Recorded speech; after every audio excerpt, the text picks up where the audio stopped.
Las guerras por el control del banco BBVA son algunas de las más fuertes dentro de las guerras habituales en el sector financiero. El banco BBVA nació en 1999 de la fusión entre el Banco Argentaria y el Banco BBV, cuyos presidentes tenían naturalezas políticas muy distintas. Don Emilio Ibarra Churruca era presidente del banco privado BBV desde el año 1990, nombrado directamente por el gobernador del Banco de España, don Mariano Rubio, el gobernador nombrado a su vez por el gobierno socialista de don Felipe González, con la misión de poner paz a la guerra entre las familias vascas del BBV. En cambio, el Banco Argentaria venía de ser un banco público y su presidente, don Francisco González, había sido nombrado directamente a dedo por el gobierno de don José María Aznar. De hecho, el gobierno de don José María Aznar, nada más llegar, nombra a dedo a los presidentes de las principales compañías públicas de aquella época. Un proceso que es muy criticado porque muchas de las personas nombradas en aquel momento se las considera o amigos o como mínimo personas cercanas al entonces presidente del gobierno don José María Aznar.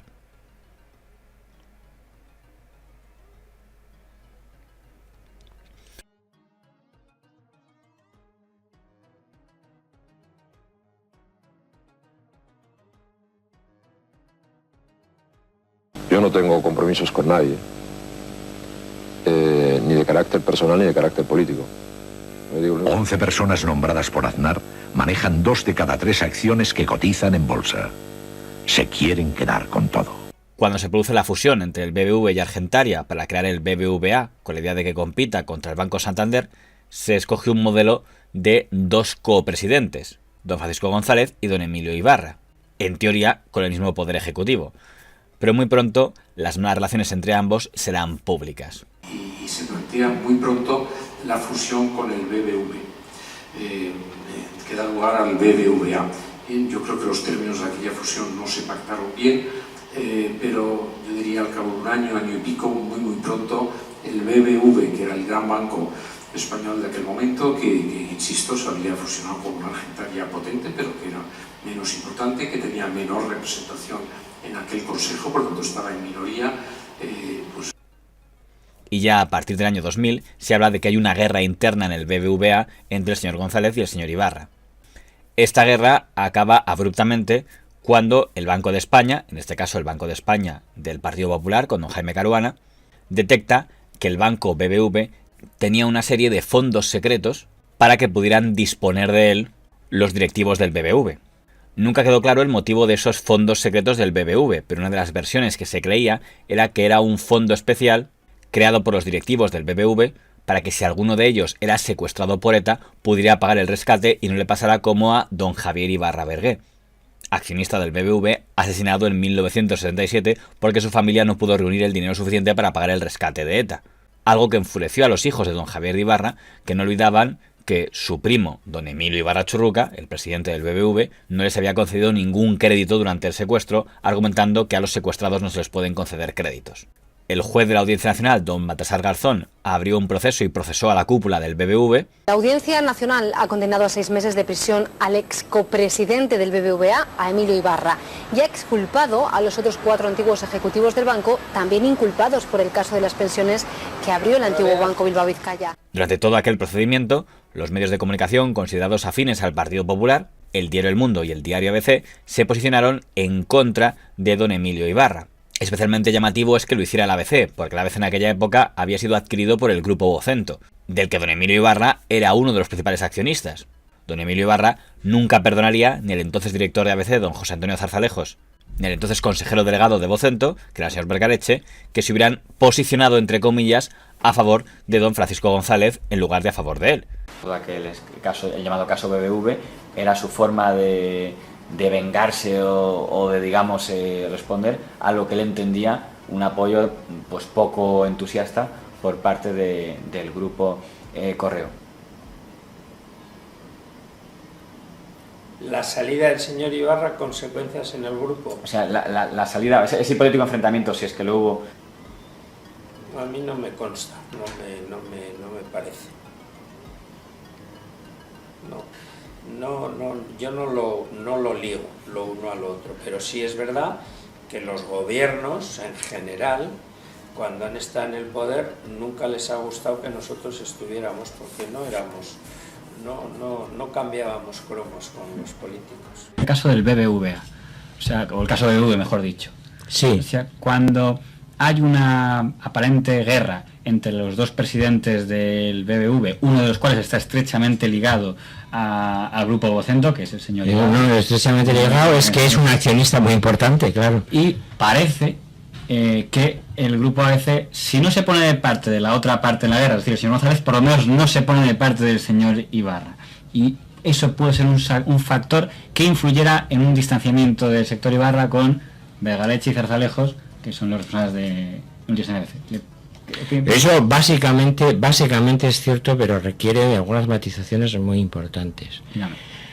El matiz fundamental es que don Emilio Ibarra y Churruca entiende que ABC tenía que ponerse de su parte de una forma volcada, y lo que yo hago como director del periódico, pero siguiendo también las instrucciones del entonces consejero delegado, que es José María Vergaleche, es que se tenga la consideración que se tenga, pero los hechos están ahí y que había que informar, y que la pugna que había entre don Emilio Ibarra y don Francisco González no debía institucionalmente interferir en las relaciones entre ABC y el BBVA, nada más.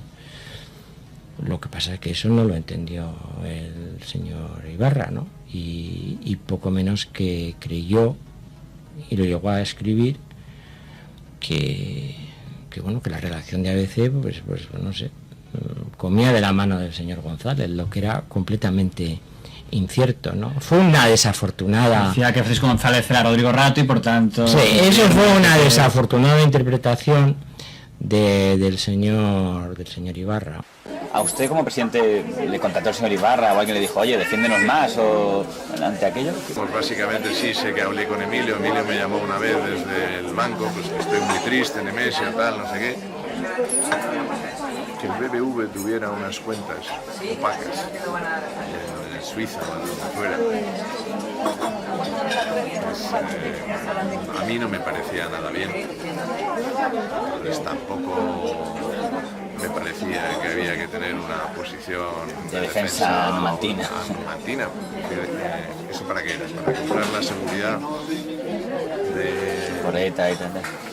El convencimiento de don Emilio Ibarra es que quien estaba detrás de airear todo el tema de las cuentas secretas era don Francisco González, y que encima estaba respaldado por el gobierno del Partido Popular. Ha habido momentos muy buenos, momentos no tan buenos.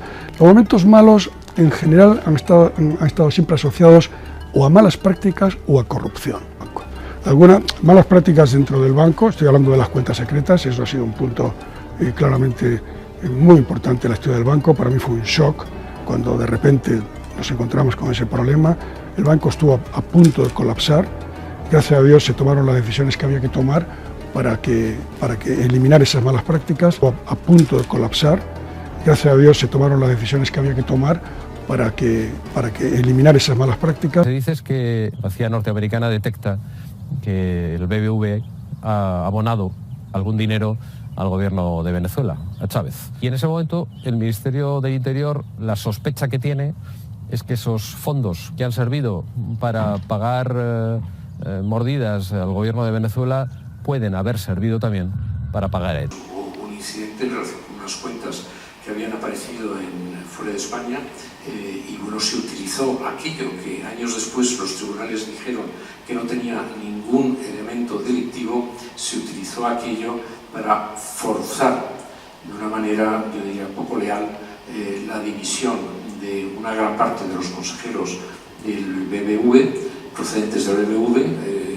Emilio Ibarra era el presidente, Pedro Luis Ollarte era el consejero delegado y una serie de nombres ilustres, Pepe Apuero era también vicepresidente. Bueno, todos ellos fueron obligados a dimitir, lo cual fue un cambio de timón en la dirección del banco y personalmente yo creo que aquello fue una operación muy poco legítima y yo diría de resultados empresariales más bien negativos. Don Emilio Ibarra Churruca siempre consideró que el caso BBV había sido una maniobra del gobierno de Aznar para derribarle porque se negó a poner el Grupo Vocento, grupo del que don Emilio Ibarra Churruca era uno de los principales accionistas y era consejero, al servicio del gobierno Aznar.